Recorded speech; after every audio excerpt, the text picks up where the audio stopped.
It's been about a decade now since Cry of Fear was originally released, and I think to this day it's still one of the best survival horror games that's ever been made. And I know that's a big statement, but I do think it's true. Now, having said that, there definitely are some drawbacks to this game. It's very amateurish at times, there's going to be a couple glitches, and there was one chapter of the game where I just didn't have fun at all. But even with those negatives, I think the pros easily outweigh them. Playing through this game for the first time is such an incredible and terrifying experience that I think anyone who is even remotely interested in horror or survival games should experience. So allow me to introduce you to Cry of Fear. The first aspect of the game that I want to talk about are the enemies. I think there's two parts to the enemies that make them really effective at just being really terrifying. First, let's go over the actual physical design. Most of the enemies in the game are humanoids, so they resemble humans in some degree that have been kind of changed here and there. To me, having that is way more scarier than having something that is just obviously a monster. Whenever you're playing a game like Resident Evil and there's a monster, the second you see it, you know this thing isn't human, it's some kind of monster, it's gonna be weird. But this one, you see a person standing in the corner, but it has blood all over its face, and it's holding a hammer, or it's a child holding two daggers.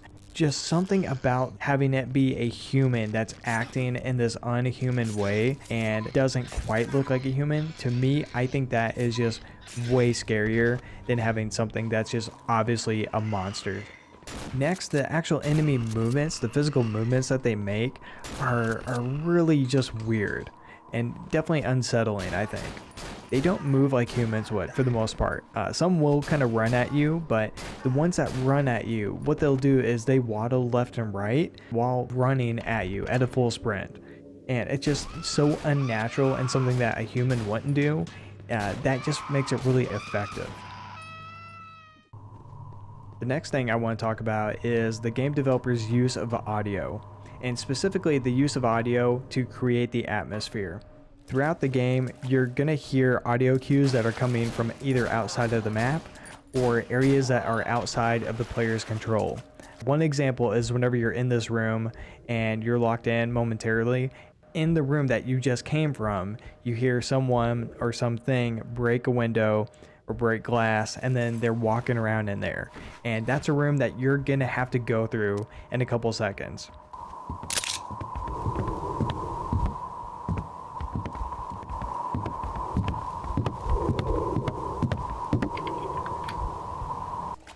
Another aspect is all of just the ambient noise, the ambient sounds, and just normal sounds. They're all elevated to like a level 10. Stuff whenever you're walking by an elevator shaft, you can hear just the rumbling of the engine. Whenever it's raining outside, the rain is incredibly loud. Whenever you're walking through water or stepping in a puddle, that's very loud. And just having the ambient noise and nothing else is just deeply unsettling, I think. There's other times to where there's going to be an audio cue from the room or from the area that you're about to walk into. Another example is in this woods chapter later in the game, and you're about to go into like a cellar basement area, and right whenever you get to the edge of it and start to go down, you just hear a loud shriek.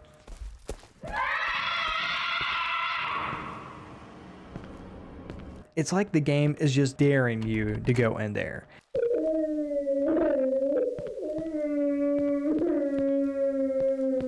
And you just know that something horrible is waiting for you in that area that you're about to go to.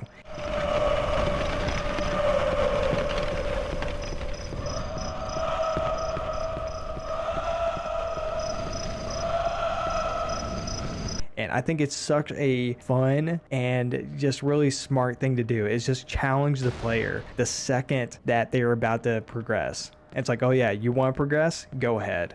Here's what's waiting for you. Next, let's talk about level design in the game. The majority of the time in the game, you're going to be spending in apartment buildings, in sewers, back alleys. They're going to be pretty much normal everyday settings, but they're going to be very claustrophobic feeling. And I think that was kind of the goal of it, is to make you feel like there is no escape. You're constantly going to be in narrow hallways or a small room, and you just know something is in there waiting for you, and something's going to attack you the second you turn the corner. There are areas in the game where you're in a park or out in the streets and it is somewhat of an open area, but pretty quickly after, you're going to go back to an area where you're in a sewer or you're crawling through vents, and it's going to be very claustrophobic feeling. And I love this. Just having the feeling of no escape is just so unsettling, and I think it's just really cool.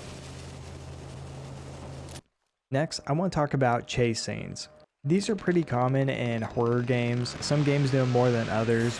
I feel like games like Amnesia Dark Descent have way too many chase scenes. There's way too many times that you're just constantly having to run and then you're having to hide and try to get away.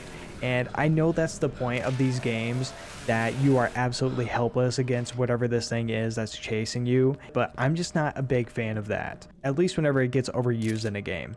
But I think it was used the right amount in Cry of Fear, and I feel like the chase scenes in Cry of Fear are short enough to where it's not too much of an issue if you die or you can't figure it out initially. The last positive aspect of the game that I want to talk about is exploration.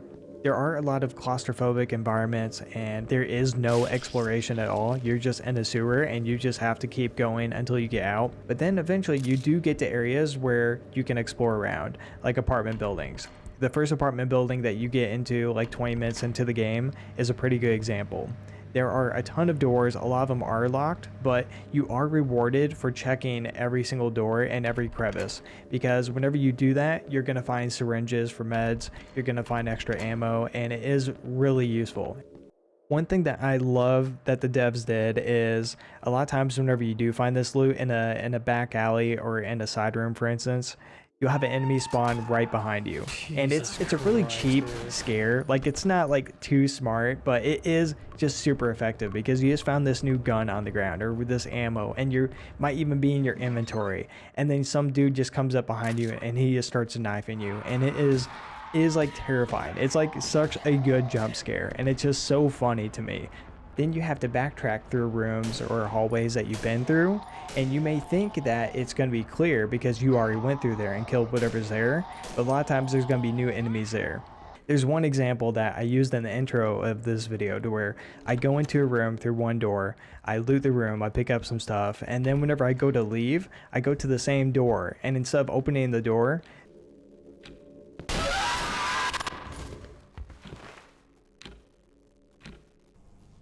before we move on to the cons, I want to talk about puzzles kind of quickly. Some of the boss fights have mechanics and some puzzles to them, and I really like those. I thought those were cool for what the game is, at least.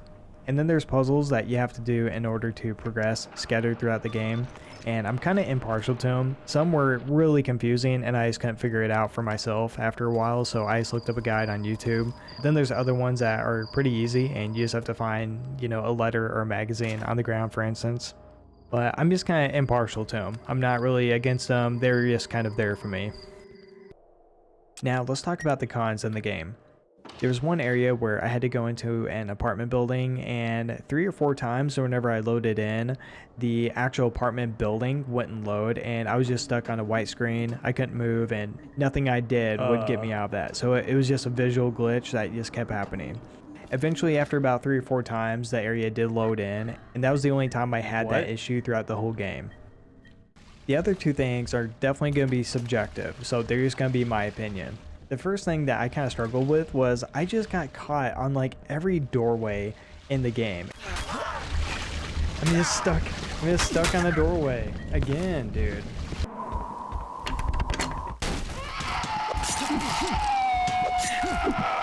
Can't move. Can't get through a doorway. It's really annoying, especially since so many of the environments are really claustrophobic and narrow hallways or doorways. Whenever you're trying to dodge from an enemy, you're getting stuck on a doorway. I think it is worth noting because it'll definitely screw you up in combat, especially whenever you're in small areas. Insane, dude. Lastly, there was one chapter to where you have to go and find 2 fuses for a train station. This whole chapter, it felt like the game turned. The majority of the game, it is a true survival horror game. You don't have many meds, you don't have much ammo, but whenever you use that stuff sparingly, you'll be fine. In this whole area, I did not find one syringe except for the one that was right before the boss fight that they purposely give you by the save point. I think I already dug up everything here, which kind of sucks because I really need ammo and meds. I really need meds. I haven't found meds in forever. I would love to get some meds around now. In this chapter, the game throws a ton of enemies at you, and then it also gives you some kind of an assault rifle. The game just gets way more gun heavy. And this chapter introduces a really tall, tanky enemy who just takes a ton of shots, so you kind of have to use the assault rifle, otherwise you're going to go through all your pistol ammo. The overall feel of this chapter, it just totally changed. But having said that, that was only this chapter. Right after this chapter, the game goes immediately back to its roots, and I loved it from that point going forward. So this was really the only major part of the game that I just didn't have fun in.